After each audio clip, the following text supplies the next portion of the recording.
you call it? What again?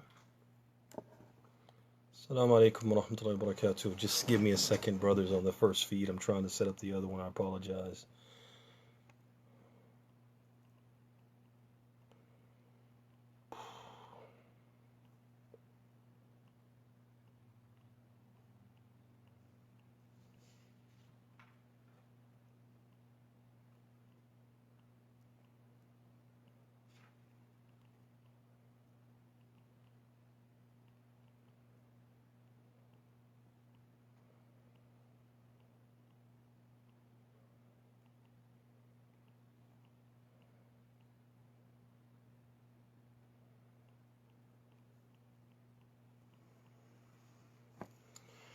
طيب.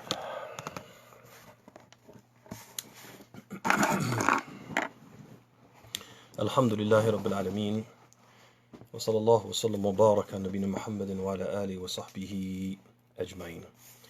So welcome, brothers and sisters, to the weekly lecture series. For those who are tuning in and under the impression that we would be continuing our series, Spiritual Care for the Quarantined, as I mentioned last week, on Saturdays we're dedicating this particular day for a little bit longer presentation, preparing ourselves for the coming blessed month of Ramadan. And in this particular segment, as we did last week, we will be taking a close look and contemplating the verses related to the prescription of fasting from the Quran. And as we mentioned last week, those verses are verses 183 through 187 of Surah Al-Baqarah, the second surah of the Quran. And last week we discussed in detail the first of these ayat, ayah number 183, the statement of Allah subhanahu wa ta'ala, in which He says, Ya ayyuha alladhina amanu kutiba alaykum as-siyamu kama kutiba ala alladhina min qablikum la'allakum tattaqun. O you will believe, fasting has been prescribed upon you as it was prescribed upon those who came before you, so that you might obtain piety, God consciousness, taqwa. And we talked about that, as I said, in detail, and now we will be going to ayah number, or transitioning to ayah number 184.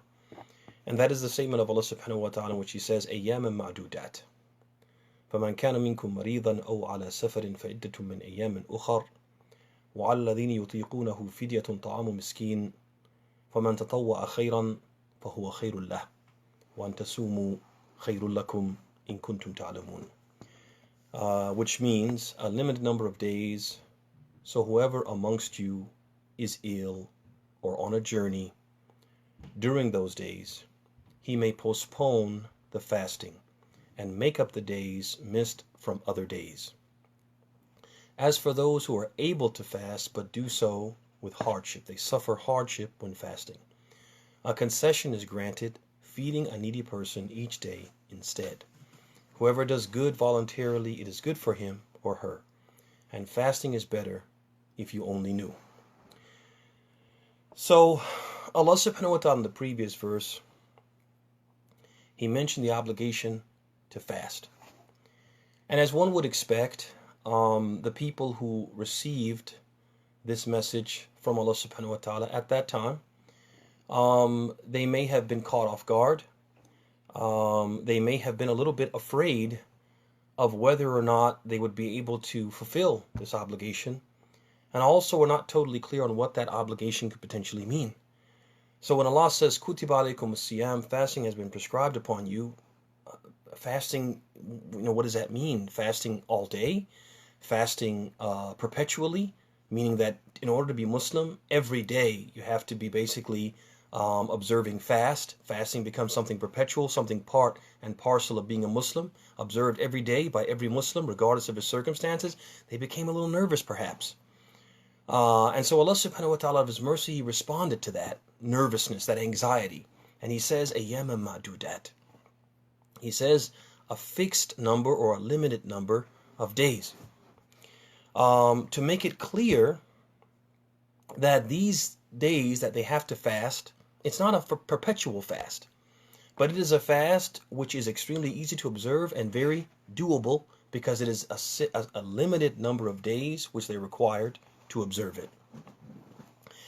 And Allah subhanahu wa ta'ala, He says this, and it's an indication of something which is consistently mentioned throughout the Quran, that Allah, and it was also mentioned in these series of ayat as well, that Allah subhanahu wa ta'ala does not want to make the lives of his worshippers miserable. He does not want to make our lives miserable. He does not want to impose upon us difficulties and hardships which are beyond our scope, beyond our human capacity. But rather, he prescribes these acts of worship to purify us. And in this particular case, the case of fasting, as a means for us to obtain piety. As he says in the previous verse, لَعَلَّكُمْ تَتَّقُونَ, so that you might obtain piety. So the intention is for you to fast for a specific period of time that will allow you to obtain this very important quality of piety, God consciousness, and the fear of Allah, and the compliance, the commitment to complying to his religious teachings. Then Allah follows that up by saying, فَمَنْ كَانَ مِنْكُمْ مَرِيضًا أَوْ عَلَى سَفَرٍ فَعِدَّةٌ مِنْ أَيَّامٍ أُخَرٍ. Again, underscoring the fact that Allah doesn't want to make things difficult. He wants to make things easy. Not only did he make it just a few days that we have to fast, he also grants a concession for those who might find specific difficulty or particular difficulty in fasting. So not only does Allah subhanahu wa ta'ala make it easy by giving it a specific term, but he also grants concessions to people who might experience particular hardship if they fast, like those who are sick, those who are ill, and those who are traveling. So Allah subhanahu wa ta'ala in this ayah, he lets us know that al-marad was-safar, he lets us know that illness and traveling are what we call illatan. They are two legal justifications for not fasting, two legal excuses not to fast. And one of the qawaid, one of the maxims that the scholars of Islam have adopted is the maxim that says al-hukm yaduru ma'illatihi wujudan wa adaman, that the ruling for a particular thing, it goes hand in hand with its illah, its legal justification. If that legal justification is present, that ruling is present. And if that legal justification is absent, the ruling is absent. So this being sick and being on a journey are two legal justifications for a person not to fast during the month of Ramadan, so long as he has that illah, as long as he has that legal justification. So as long as he is sick and as long as he is traveling, he is authorized not to fast, to postpone fasting until what? Until these conditions are no longer present. But it's important to understand that there's also a wisdom. There's also a wisdom behind this ruling or this concession. And a wisdom, basically, or hikmah, is an underlying basis or rationale, like a reasoning behind something. So the reasoning behind the fact that the one who is traveling and the one who is ill, that they are allowed or given the concession by Allah subhanahu wa ta'ala not to fast, is because of what usually accompanies these states or these circumstances of al-mashaqqa, difficulty and hardship. And again, as we said earlier, Allah does not want to place upon us any hardship. And he says this throughout the Quran and even says it in this series of ayat, as we're going to see. But it's important also for us to understand, just in this case and generally, that we should never mix between two things, al-illah wal-hikmah, the legal justification for something and the underlying basis or rationale or reasoning behind a ruling. Because one of them authorizes that particular ruling and one does not.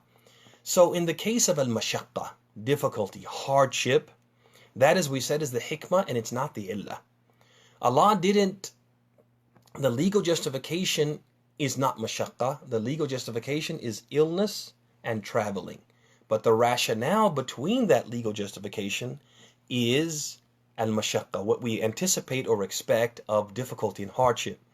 What this means is that we can't make an analogy between situations which are equally or even more so difficult or hardship, that present difficulty or hardship while fasting, and then say, well, if a person who is ill or a person who is suffering or traveling is allowed to break their fast, this person who also experiences difficulty should be able to break their fast as well.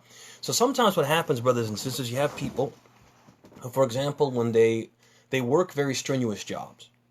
A person might work in a factory, and that factory is very hot, especially during the summer. And the person is a manual laborer, so they're working a lot with their hands and using their strength, exerting a lot of energy. And so they say, well, when I'm fasting, I feel even more tired and less able to do my job. I experience mashaqqa. I experience difficulty and hardship. And so I should be able to break my fast, because the people who are ill and the people who are traveling experience mashaqqa, and they're allowed to break their fast. No, brothers and sisters, because as we said, there's a difference between al-hikmah wal-illah. Al-mashaqqa is a hikmah, it's not the illah. It's not the legal justification for breaking the fast. So what that means is that a person who is working manual labor would still have to what? Would still have to fast, and could not use their manual labor job and what they feel is an additional level of hardship because they're fasting while working manual labor, that they should also be allowed to break their fast. I just wanted to make that point because it's not uncommon for people to make this analogy in their mind and then authorize themselves not to fast. A few other points related to this ayah, or this part of the ayah, is that what type of marad, what type of illness will authorize a person to break their fast? The marad, the illness which authorizes a person to break their fast, is not just any and every marad. So for example, a person might have a mild cold and they're considered sick, but that mild cold, that scratchy throat, that runny nose, okay, that fogginess from basically congestion would not allow that person or authorize that person to break their fast. But rather, the scholars of Islam have said that the type of illness that authorizes a person to break their fast is one which one expects or anticipates to recover from. But when they fast, it presents an additional hardship. It makes the fasting extremely hard, much harder than it would be if they didn't have that illness. Much harder. I underline the word, underscore the word much harder, because obviously any illness is going to be harder to fast with that illness than without it. But this is a type of illness which makes it much harder to fast when it's present. Also, it's a marad, an illness that if you fast, it's likely to what? To get worse. It's likely to worsen. And it's also likely to slow your recovery, to delay your recovery. If these conditions exist, that is the type of illness which authorizes a person not to fast, to break their fast, or makes them excused from fasting. So for example, let's say that a person had a respiratory infection and they were taking antibiotics. They had a mild respiratory infection, they were taking antibiotics, and if they were to fast and suspend the taking of those antibiotics, it could get what? It could get worse. It could get worse to the point that it becomes full-scale pneumonia. The person's life becomes at risk. They may have to be hospitalized. Or at the very least, if they're taking the antibiotics inconsistently and not on the schedule as prescribed, their recovery will be delayed. In a case like this, that person would be authorized to break their fast. What about a safar? What type of traveling will authorize a person to break their fast? The scholars of Islam have differed about this, obviously, just like they've differed about the distance which authorizes a person to travel. Allah knows best. If a person sets out from his home with the intention of traveling and they travel 48 miles or more, that person is considered a traveler in the deen of Allah and therefore authorized to break their fast. And this is the opinion of a number of the companions of Muhammad ﷺ, among them Abd'Llah ibn Abbas and Abd'Llah ibn Umar. They were both of the opinion that a person who travels this distance, and they based this upon the practice of the Prophet ﷺ in their own presence, that person is a traveler and is authorized to break their fast and to shorten their prayers. And this is the opinion of Imam Malik rahimahullah ta'ala, Al-Shafi'i rahimahullah ta'ala, and Imam Ahmad rahimahullah ta'ala. طيب. Also, as we mentioned regarding illness, likewise we've mentioned regarding traveling, that traveling itself, by itself, is the legal justification for al-fitr, for al-iftar, for a person abstaining from fasting during Ramadan. And it doesn't matter if the form or the mode of transport or travel is murih, is something which is comfortable and it does not contain any difficulty. So nowadays people, for example, they may travel in planes, they may travel in trains, they may travel in different modes of transport, which does not involve a great deal of what hardship and difficulty and challenges to the body, etc. But even then, those people, because they are traveling and traveling is a legal justification, they are authorized to break their fast. And no one should say, oh, you can't break your fast now because what? Our modes of transport and our means of travel nowadays are very relaxing, they're very comfortable, and therefore you can't break your fast. Now there's another question that comes. It's a common question. Suppose a person has one of these conditions which authorizes them to break their fast during the daytime. So for example, a person comes, it's Fajr time, and they're ill. A person is traveling at the time of Fajr, the time where the fast would initiate, or they would initiate the fast. And at that time, they have one of these conditions which authorize them to break their fast. But sometime during the day, that particular condition subsides and is no longer present. So for example, a person who was traveling arrives at his home around Dhuhr. He returns home from traveling at Dhuhr time.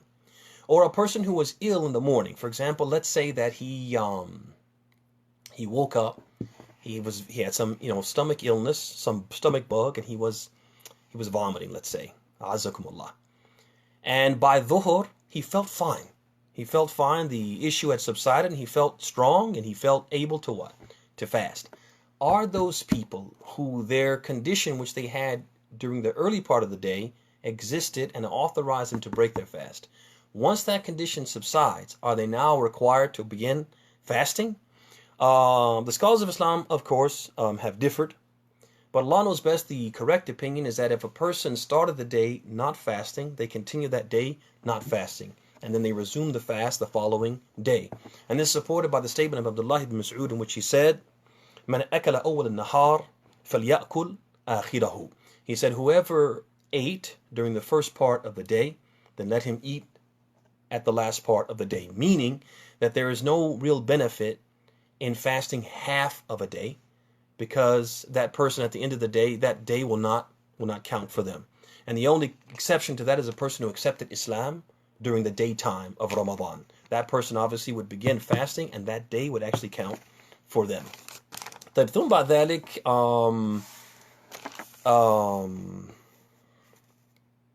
let me see. All right, the last point that's related to this part of the ayah is that those people who have a concession, like the person who was ill or the person who was traveling, when they have a concession that authorizes them not to fast, those people have to make up those missed days. As Allah says, فَعِدَّةٌ مِّنْ أَيَّامٍ أُخَرَ. So let them make up the missed days from other parts of the year, from other days in that year. They have to understand, though, that they have to make up those missed days within that year, that time frame. So if they miss, for example, days from Ramadan 2019, they have to make up those days before Ramadan 2020.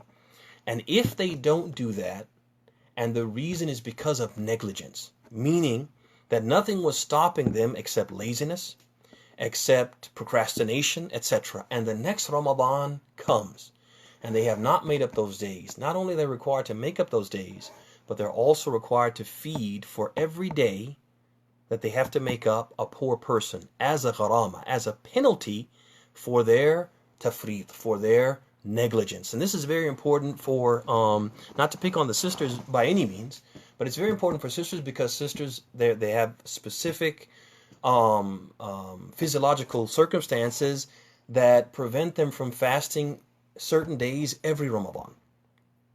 And so they have to make sure that they make up those days before the next Ramadan, and that they don't procrastinate, and they don't purposely commit negligence. And as a result, they have to what? They have to not only make up those days, but feed for every day that they missed, or they have not made up, I should say, a poor person in addition to that. Then the verse, it goes on and it says, وَعَلَّذِينَ يُطِيقُونَهُ فِدْيَةٌ طَعَامُ مِسْكِينٍ. And as for those who can fast, but when they fast, they experience hardship, difficulty. It's very difficult for them to fast. They can do it, but it's very difficult and taxing. As for them, they are excused from fasting, and in place of fasting, they should pay a fidya. They should pay they should expiate for those days missed, and the expiation will be in the form of food which they give to a needy person. Ibn Abbas, radiallahu anhu, he said in the commentary on this verse, he said, هو الشيخ الكبير والمرأة الخبيرة لا يستطيعان أن يصوما فيطعمان مكان كل يوم مسكينا. He said that this ayah, it references or it refers to an elderly person who, because of age, his body's become weak and cannot tolerate fasting. Or if he fasts, it will be what? It will be very exhausting for him, or could even create some health issues for him. Likewise is the case for al-Mar'a al-Kabira, a female who has a similar circumstance. Rather than fast, they should feed a poor person for each day, or a needy person for each day. And also, this also refers to, this part of the ayah, also includes al-Hamil wal-Murdi', the woman who is pregnant and the woman who is breastfeeding. And we find the confirmation for this on the authority of Ibn Abbas and also on the authority of Anas, who articulated in this way. He said, إِنَّ اللَّهَ وَضَعَ عَنِ الْحُبْلَ وَالْمُرْضِعِ الصَّوْمِ. Allah subhanahu wa ta'ala has excused, pardoned, has excused, pardoned the pregnant woman and the breastfeeding woman from fasting. They are excused and pardoned from fasting. And also included in this are those people, if you remember earlier when we talked about al-marid, the person who's ill, we said the person who is ill who's allowed to make up the missed days is the one who has an illness, yurja bur'uhu, the one who has an illness from which he expects to recover. But what about the person who has an illness from which he does not expect to recover? That person who has an illness which he does not expect to recover from, a chronic illness, or he has an illness which for his physician or his physicians, his doctors, those who are caring for him, have basically told him not to fast because of this illness. That person is also allowed to feed instead of fasting. So basically, when Allah subhanahu wa ta'ala says, as for those who can fast but experience hardship, they are to pay a fidya and feed a needy person instead of fasting. It includes an elderly person who is unable to fast because of his age.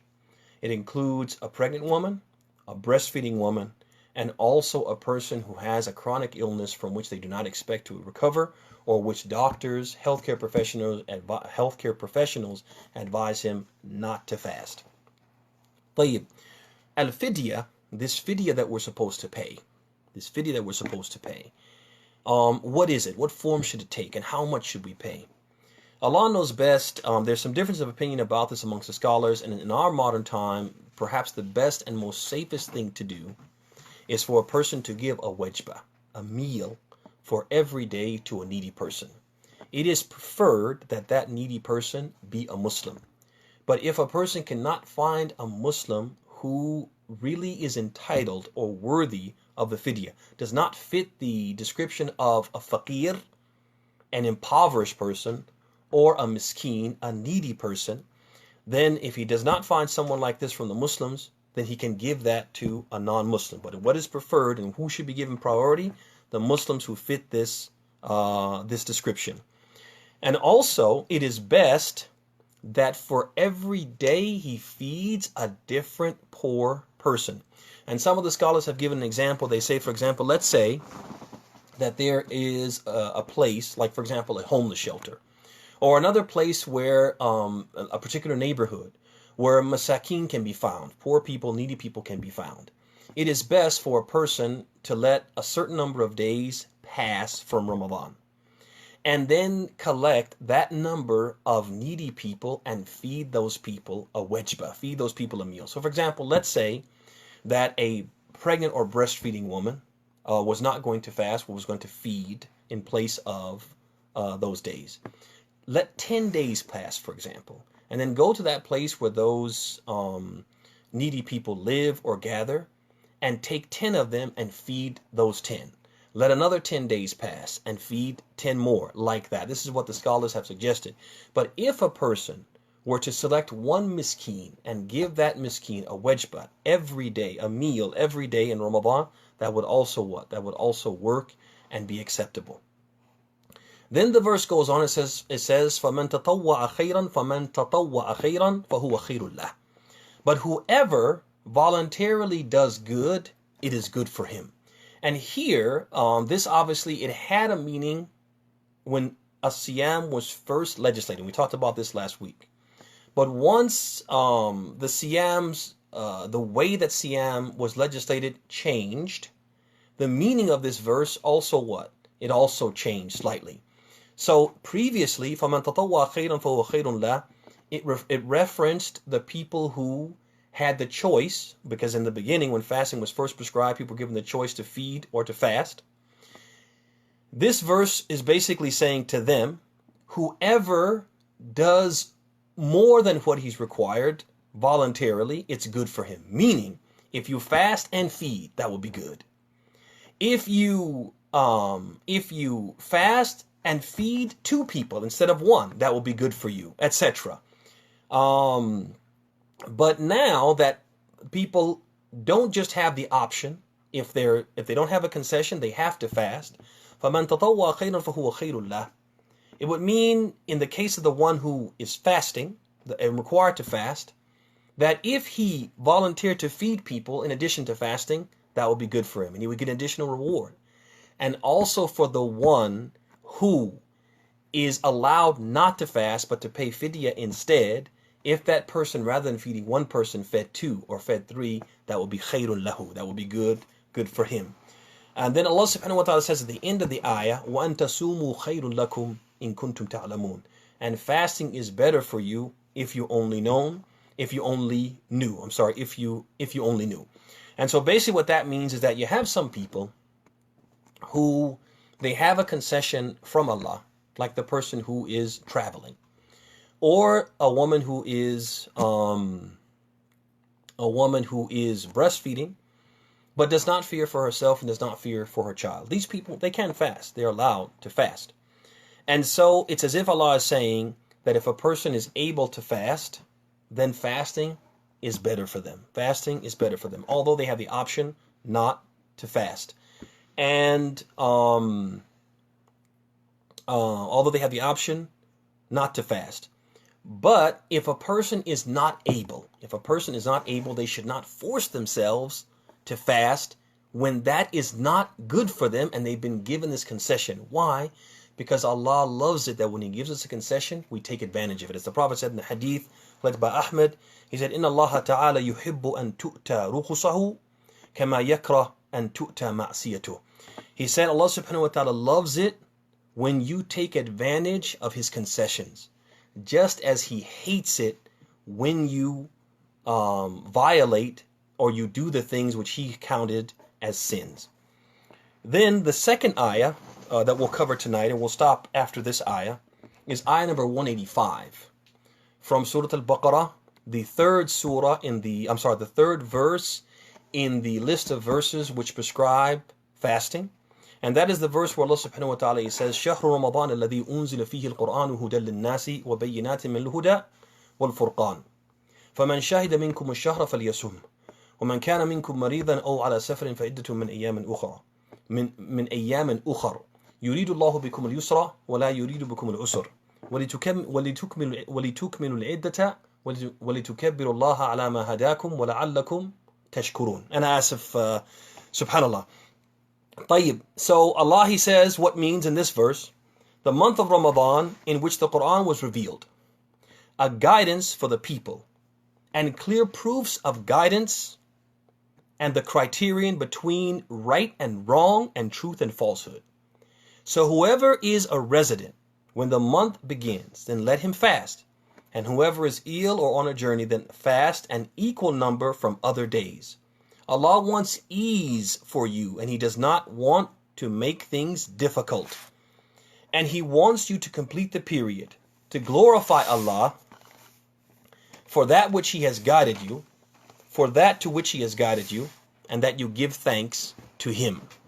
So this verse begins with the statement of Allah, شهر رمضان الذي أنزل فيه القرآن هدى للناس وبينات من الهدى والفرقان, in which he says that Ramadan, or the month of Ramadan, is that in which the Quran was revealed as a guidance for mankind and clarification of the guidance and the criterion.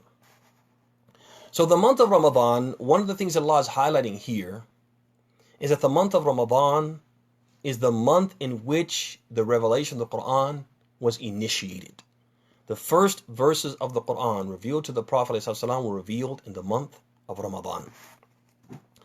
And it's as if Allah subhanahu wa ta'ala is sending us a subtle message, an implicit message, that since this is the month in which the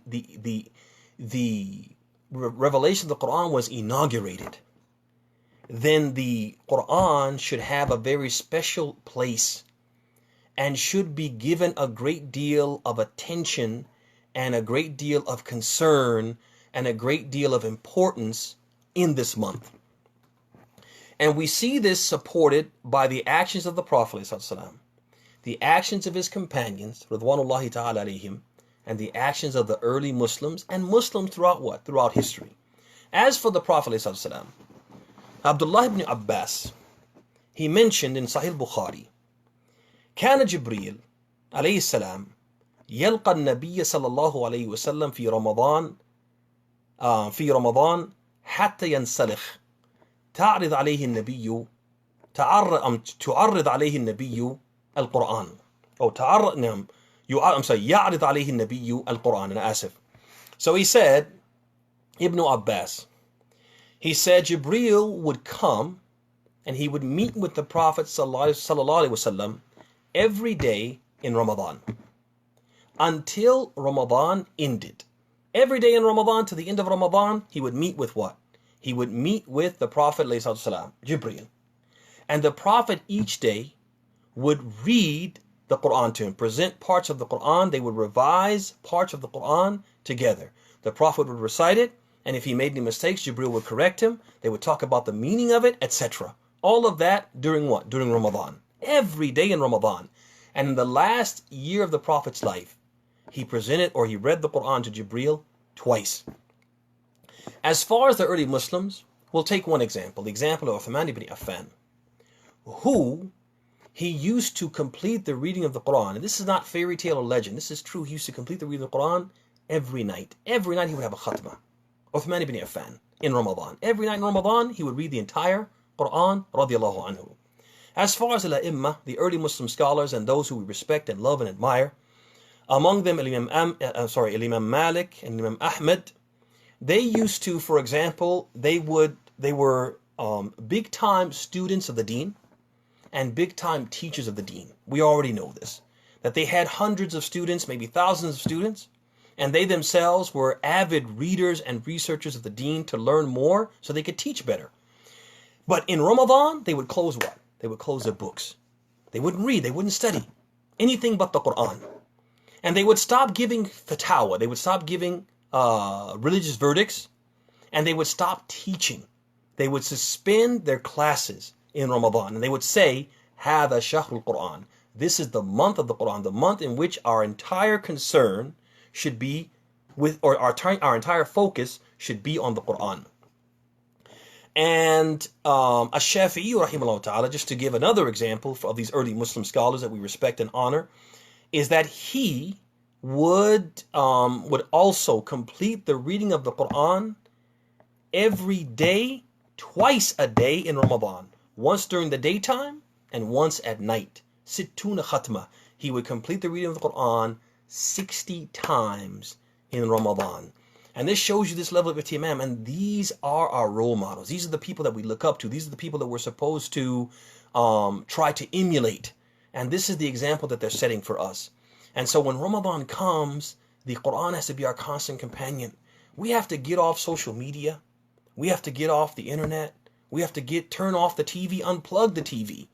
We have to get off WhatsApp, get off, these other apps, And we have to focus our attention on the Quran. Every spare moment we have, our nose should be in the Quran, reading it, studying it, pondering it, and standing up at night, with it, etc. Then Allah subhanahu wa ta'ala, He goes on and He says, فَمَنْ شَهِدَ مِنْكُمُ الشَّهْرَ فَلْيَسُمْ. And whoever amongst you is a resident during the month, and let him fast. And this is one of the clear indications of the wujub, the requirement, the obligation to fast in Ramadan if one is a resident and has no excuse or concession not to fast. Allah is clearly saying or commanding, فَلْيَسُمْ, let him fast. And this lam in the phrase is what they call lam al-amr. وَالْأَمْرُ فِي الْقُرْآنِ يَقْتَضِي الْوُجُوبِ. And a command in the Quran indicates obligation. Allah is mandating that we fast. And so we cannot excuse ourselves without a valid excuse.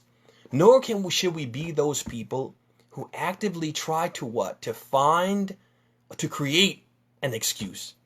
And I'll just give a personal example that I remember in one of the Ramadans. A particular brother came to me and was asking me when did I anticipate that the month would come, and that he wanted to travel. His English was not good, and he wanted me to help him get a ticket and to make sure that he left before Ramadan started. And the reason why he wanted to leave was because he wanted to create an excuse for himself so he did not have to fast. He was actually trying to run away from fasting. We should not be those people. We have to be the people who understand that this is for our own good. Allah is not trying to make us miserable, as we said earlier.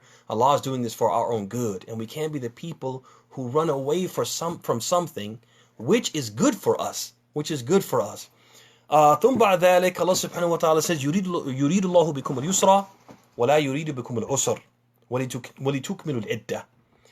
He says Allah desires for you or wants for you ease. And He does not want difficulty for you. He does not want to make things difficult for you. And when Allah subhanahu wa ta'ala says He wants to make things easy, this is what He's pointing to or alluding to is the fact that He has given us these concessions, or given concessions to certain people who may experience particular difficulty. He's given concessions for them not to fast, which is a clear indication that that He wants to make things easy, and He does not want to burden people beyond what they can bear. It's a clear indication. Allah yuridullahu bikum al-yusra. Allah wants to make things easy, which is why He gave these concessions. Then He says, وَلَا يُرِيدُ بِكُمُ الْعُسْرَ وَلِتُكْمِلُوا الْعِدَّةَ. But He also, in conjunction with wanting to make things easy for you, He also wants you to complete the term. He wants you to complete the term. So those people who have been given those concessions, Allah expects them to do what? To complete the term. And not to think that because they had a concession for 5 days or 10 days or 7 days from Ramadan, that they are allowed to suffice themselves with al-baqi, with whatever remained. So if they missed 5 days, 25 days is sufficient. No, Allah wants you to complete the term. He wants you to complete the term, and that's why, in addition to the concessions, He ordered فَعِدَّةٌ مِّنْ أَيَّامٍ أُخَرٍ. He ordered that you make up the days you missed from other days throughout that year, sometime in that same year. Then He says, وَلِتُكَبِّرُوا اللَّهَ عَلَى مَا هَدَاكُمْ. And He also wants you to glorify Allah for that to which He has guided you. وَلَعَلَّكُمْ تَشْكُرُونَ. And He wants you to give thanks to Allah. Allah subhanahu wa ta'ala wants us, brothers and sisters, to glorify Him because of what He guided us to. And Allah subhanahu wa ta'ala means Allah subhanahu wa ta'ala wants to be remembered. He wants to be honored.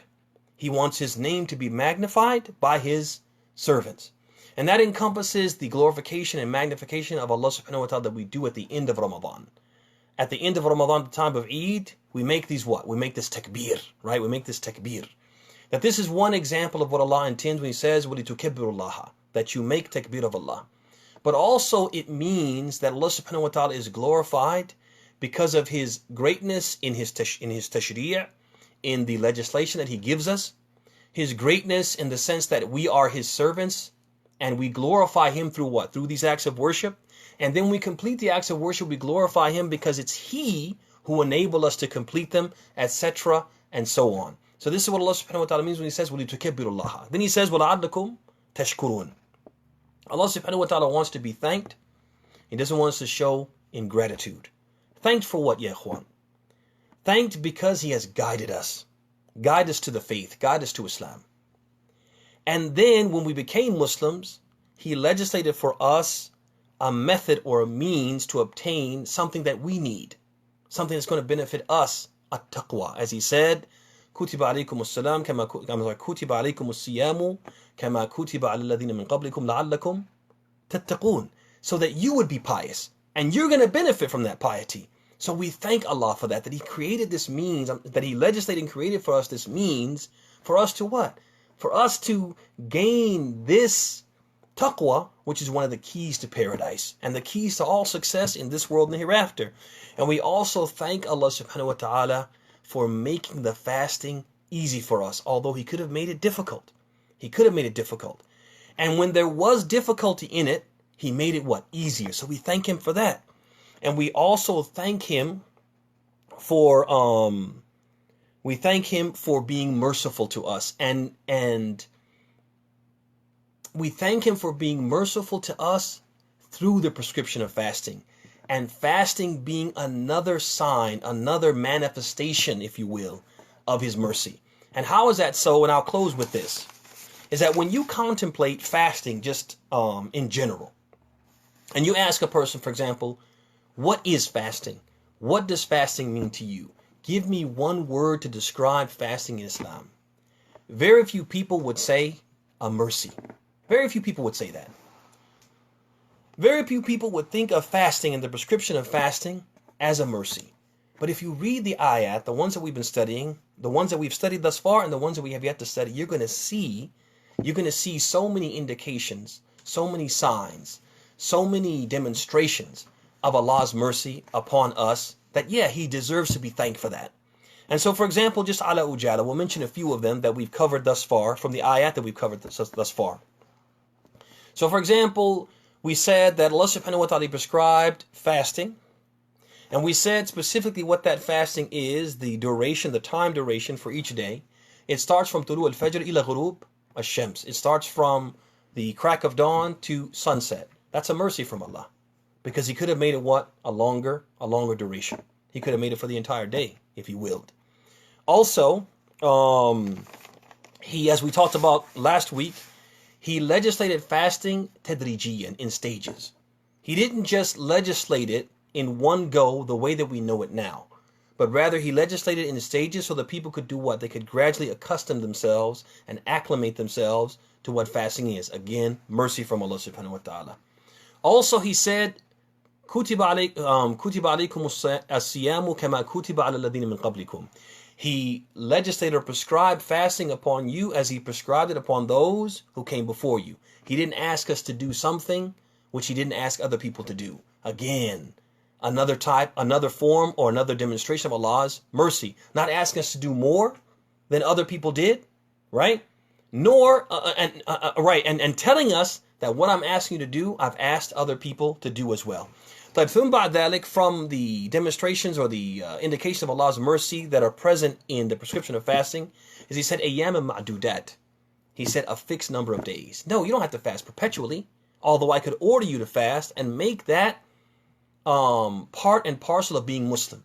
That you're always observing, constantly observing fast. No, I made it what? A fixed number of days. 29 or 30 days, once a year. فَمَنْ كَانَ مِنْكُمْ مَرِيضًا أَوْ عَلَى سَفَرٍ فَعِدَّةٌ مِنْ أَيَّامٍ أُخَرَ. Also, I gave concessions. So people who are traveling, people who are ill, they don't have to fast and can make up the days when they're feeling better and they're no longer traveling. وَعَلَى الَّذِينَ يُطِيقُونَهُ فِدْيَةٌ طَعَامُ مِسْكِينٍ. And as for those who they experience difficulty, extreme hardship for fasting, I excuse them altogether. And they don't even have to fast and can feed a poor person instead of it. And that's also a mercy. Because poor people will be fed in Ramadan. They'll be fed and they won't have to fast a perpetual fast. Another mercy from Allah subhanahu wa ta'ala. And so these are some examples of the mercy of Allah in fasting for which he should be thanked. Which is why he said, وَلَعَلَّكُمْ tashkurun, and that you might give thanks, or you might be thankful to Allah. And with that, we will conclude tonight's session. There are a few more ayat to cover related to fasting, and then we will complete the discussion. And then hopefully the last week before Ramadan, so we have one more Saturday, actually 2 more Saturdays, inshallah ta'ala. So in those 2 Saturdays, we'll hopefully next week complete the commentary on the ayat, and then the last week just talk about a few important ahkam that we should basically reacquaint ourselves with before the beginning of the month. We ask Allah subhanahu wa ta'ala to protect, to preserve, to honor, to bless, and to reward all of you and all of the Muslims. We ask Allah subhanahu wa ta'ala to protect us from those things we fear, whether that be the disease of corona, some other disease, or some other injury or harm. We ask Allah subhanahu wa ta'ala to bless our houses, to bless our spouses, to bless our children, to bless all of the Muslims throughout the world, and to protect them, Ya Rabbal Alameen, Ya Arhamar Rahimin. And with that, we'll bring this to a close. Hada wa sallallahu wa sallam wa barak ala Nabi Muhammad wa ala alihi wa sahbihi ajma'in. Assalamu alaikum wa rahmatullahi wa barakatuh.